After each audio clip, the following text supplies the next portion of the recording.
XII. Grendel and Beowulf. Grendel comes from the fens.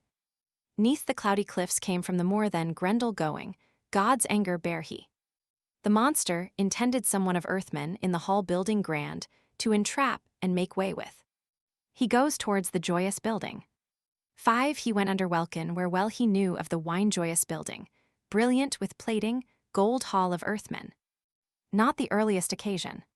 This was not his first visit there. He the home and manor of Hrothgar had sought, ne'er found he in life days later, nor earlier 10 hardier hero, hall thanes more sturdy. Then came to the building the warrior marching.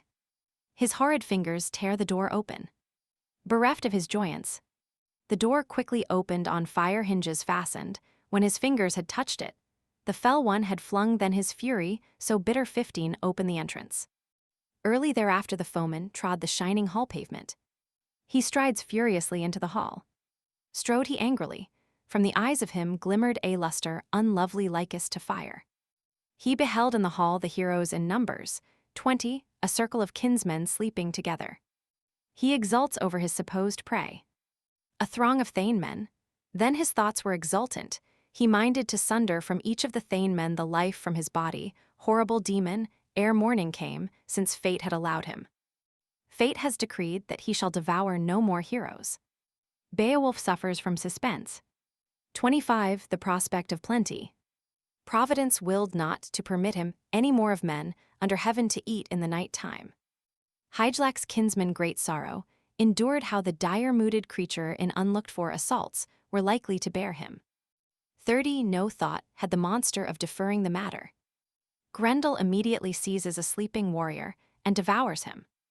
But on earliest occasion he quickly laid hold of a soldier asleep, suddenly tore him, bit his bone prison, the blood drank in currents, swallowed in mouthfuls.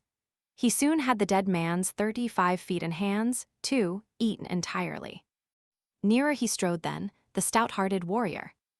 Beowulf and Grendel grapple.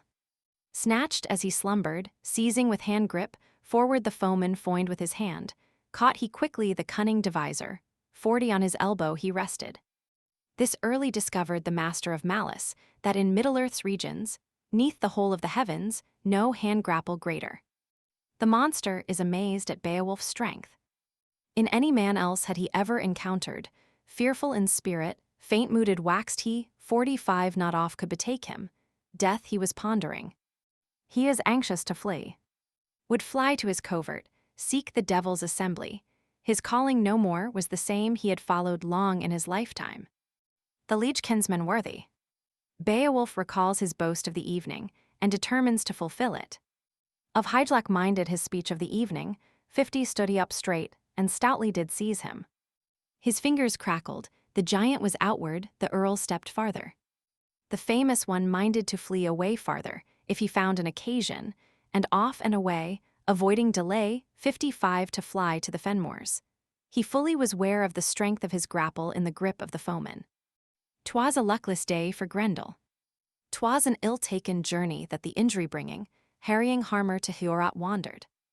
The hall groans. The palace re-echoed. To all of the Dane-men, 60 dwellers in castles, to each of the bold ones earlmen was terror. Angry they both were, archwarders raging. Rattled the building. 'Twas a marvelous wonder that the wine-hall withstood then the bolden battle, bent not to earthward, 65 excellent earth-hall. But within and without it was fastened so firmly in fetters of iron by the art of the armorer. Off from the sill there bent mead benches many, as men have informed me, adorned with gold work, where the grim ones did struggle.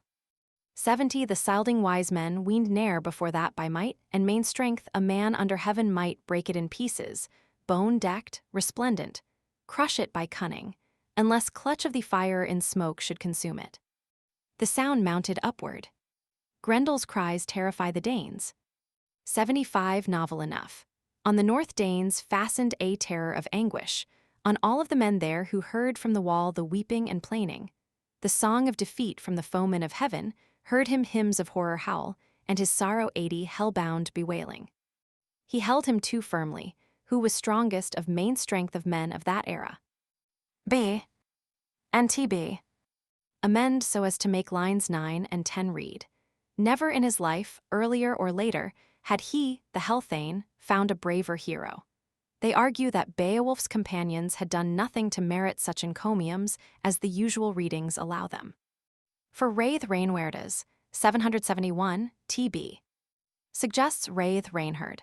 Translate, they were both angry, raging, and mighty.